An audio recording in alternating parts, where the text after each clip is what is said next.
The big innovation in this campaign was the analysis and use of data, big data if you call it. The Obama campaign measured everything. They measured, they calculated, they calibrated, they analyzed, they crunched big data, if you will, in a way that was unheard of.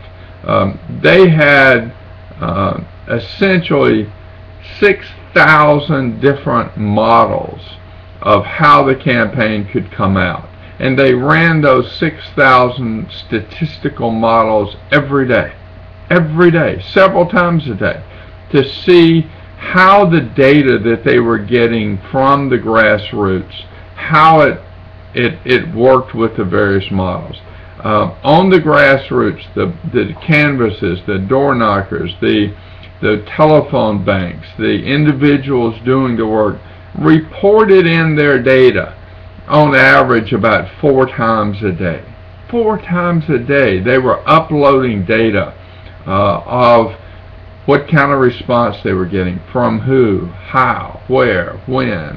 It was just stunning what they were doing.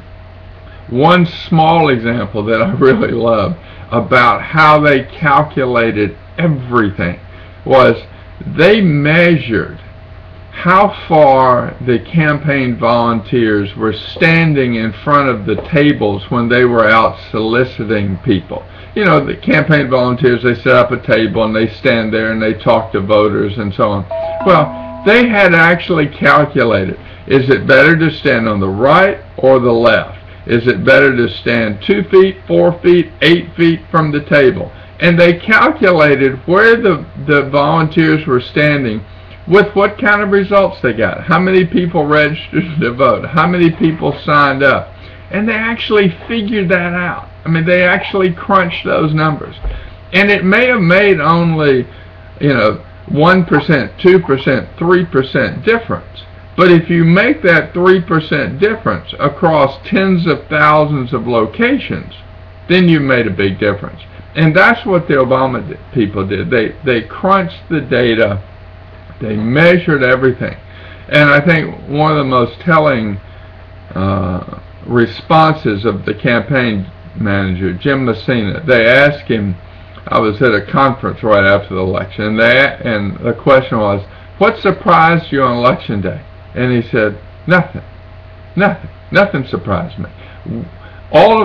He said essentially all of our calculations were within 1% of what actually happened. And he said in most cases it was far less than 1%.